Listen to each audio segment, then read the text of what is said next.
Open world looter shooters are all about the grind, but as a player, it can feel like you're never getting ahead. And that's why this is the most important thing you can do in The Division 2. Let's figure out why.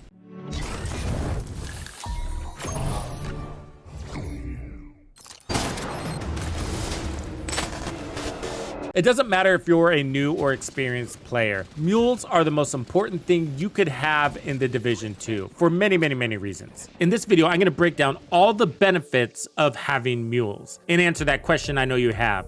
When is the best time for me to create my mule? And I'm gonna give you a roadmap that you can use as you level up your experience to systematically process mules as part of your regular gameplay routine. Oh, you might be asking, well, what is a mule? Well, basically, a mule is a non-playable character, and you can have 4 total characters. And in my case, I have my main character, that's the only character I play with, and I have 3 mules. So here's the neat part, passive income. So I play with my main character, and every time that character levels up, all 3 of my additional mules level up also. So I'm getting 3 times more output from my gameplay than those who are playing without mules. Mules are really good for resources through the use of their watches. And so every time you level up your character, you get a point on your watch. Once you have all your watch stat nodes full, the points go directly to your scavenging points, which you can use to purchase any resources you see in this menu, all of which are used to craft, recalibrate, optimize, and load expertise on your gear. And so you can go from 0 to 10,000 in seconds. In comparison, the time it would take you to do that by farming resources in the open world or through missions would take you days, maybe even weeks. So there's no faster way to get these resources than by purchasing them directly with your watch. Just to get this one out of the way, stash space. So stash space is something that we've been griping about as a community for a very long time. And the devs have told us over and over that we're not gonna get more of it. But they recognize it as being an issue and they're trying to come up with more creative ways to deal with it. But my point, because it's so finite, stash space is the rarest resource in the game. But the devs don't take gear away, yet they continue to release more, which is good because that's what we want. But it does strain our stash space. That's one of the reasons why mules are so helpful, is because they expand our stash space, allowing us to hold an additional 150 items for every mule we have. Our stash gives us 300 spaces. We have 150 on our main character, so we're at 450 right there. And then each mule brings 150 more, expanding our total stash capability to 900 total pieces of gear. Sounds like a lot, but believe it or not, those fill up quite quickly, and that's because we have tons of exotics, and then there's so many gear sets, and usually you're gonna have at least 6 pieces of each gear set, and then you have named weapons, and then you have gear variants. It really adds up. So you get it, stash. Exotic components are rare, and mules help you get more of those too. You see, projects are unique to every character instance. For example, this SHD project is really easy to complete. All you have to do is donate resources, and voila, you get an exotic. So you can do this every week for each character. That's 4 exotics per week, 16 per month, almost 200 per year. Encountering exotics isn't what makes them rare, it's the demand on them. So although you can go into Countdown and get one basically every 20 minutes, things like the crafting bench and the expertise system are like cookie monsters when it comes to exotic components. The benches are a bottomless pit, and to take one item to expertise 25 is gonna cost you almost 50 exotic components. That's a single item. And to change an attribute on an exotic, you have to step up to the crafting bench. That could take you 1 or 100 exotic components to get what you're looking for. So once you reach the end game, builds are basically at the center of everything that you do. And there's a lot that goes into builds. There's crafting, recalibration, optimization, and expertise. All of these systems are vital to our character's progression and require resources from the most basic to the rarest. So although these systems are resource intensive, the more you use them actually equates to saving time, because you can go out there and farm that gear and hope that RNG delivers stats that you're looking for that are fully maximized. But that's asking for a lot from the game and could take you days, months, years. Maybe you never get RNG to drop that piece for you. So tinkering allows us to get one that's acceptable or close, and then we can recalibrate one of the stats to get all of the stats to what we're looking for, and then optimize it from there to get all of those stats to maximum. It's expensive, but it's worth it. Otherwise, you're talking hours and hours of gameplay, maybe even playing the same content over and over again, trying to get RNG to deliver.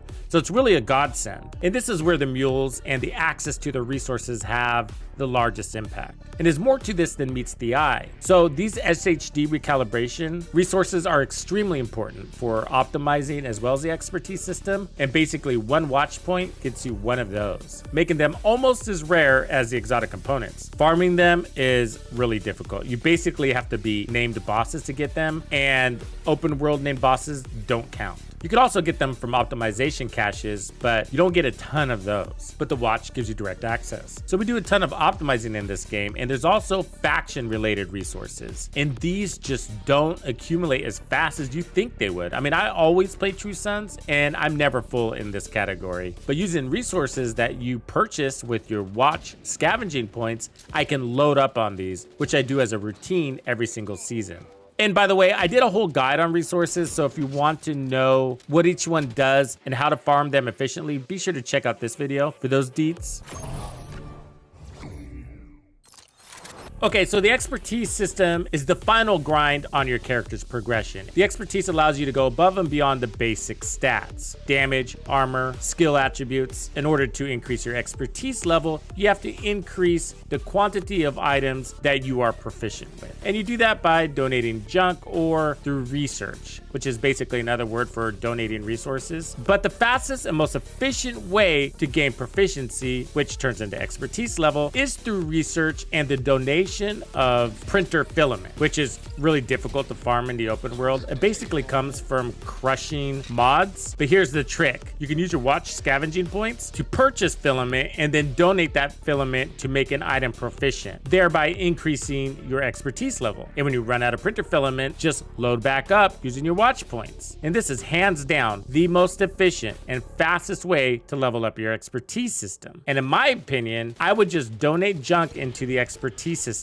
and you're probably going to stall out around expertise level 13 to 15, because around that time all of the brand and gear sets have earned their proficiency, at least the majority of them, leaving weapons and exotics and stuff like that, which there are a ton of variations and require much more time investment to level up. But by the time you've reached that point, if you follow my recommendation, then you're going to have the watch points to be able to invest in printer filament and research into the proficiency in some of those more pain in the butt items. And because mules are the most efficient way for all the major systems, we're talking crafting, recalibration, optimization, and expertise, integrating the production of mules on a regular basis is highly recommended.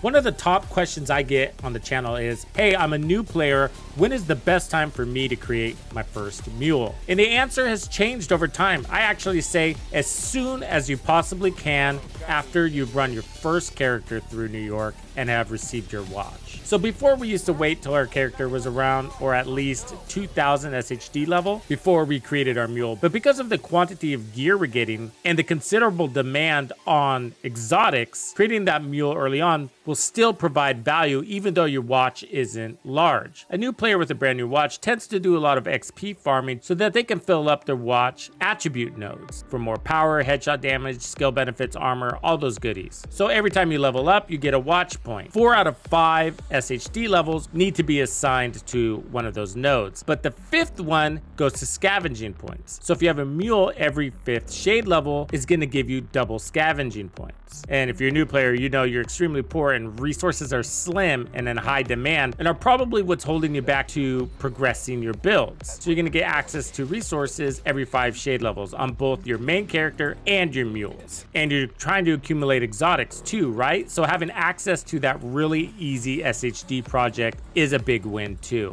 And so once your watch gets larger, you're going to go from making mules to recycling mules. So for a goal, aim to have all 4 characters by the time your watch reaches 2000. So you're not in a super hurry, but the earlier you create those mules, the sooner you can take advantage of the resources you're earning along the way, as well as those exotic components. The 800 points are going to go to your nodes. That's going to leave 1200 for your scavenging points. Times that by 3, that's 3,600 scavenging points. That's a lot of resources for a newer player and totally worth the time. So one character is going to take 3 to 5 hours to run through New York, depending on your pace. In that time frame, that's a hell of a lot more resources than you could get in general gameplay or even with XP farming routines. And so for some, it's recycling that 4th character. For others, it's about adding another character.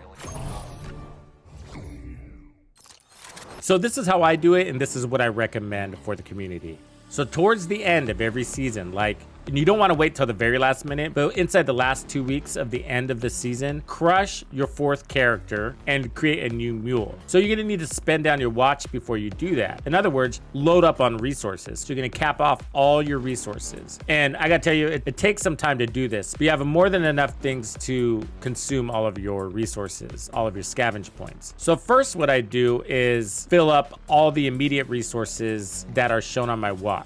Next, I recalibrate, but mostly it's optimizing any of my builds or key gear pieces that I know I use a lot. So these might be like your favorite snipers, your favorite assault rifles and SMGs, your go-to gear sets, whatever you deem fit. Now that that's finished, finally what I do is start loading up expertise onto as many items as I can. You might not have seen this video, but totally recommend you watch it. It talks about the perfect expertise level. So I go to all my key weapons and skills and start loading up expertise on as many items as I can, which is consuming those resources I just loaded up. So as I run out of those resources, I top them off again and then move on to the next items I want to load expertise on. And then I go to the crafting bench and start topping off all of my faction materials and any key alloys that I need. But in the end, what I want is as many items as I can loaded with expertise while finishing the process topped off in all of my resources. So don't overexpend on expertise before you have your resources topped off.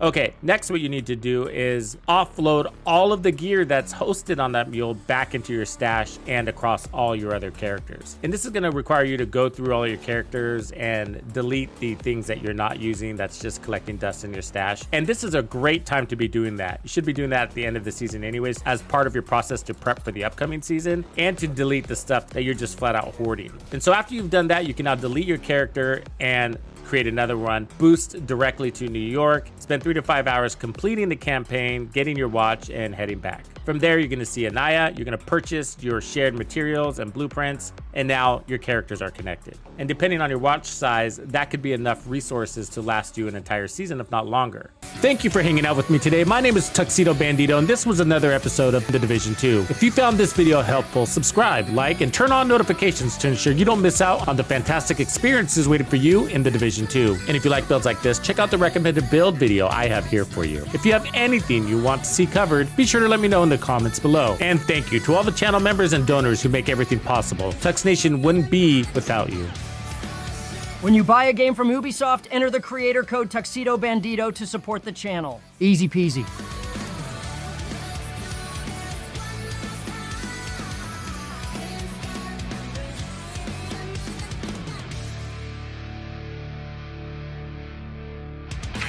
Follow me. I get it.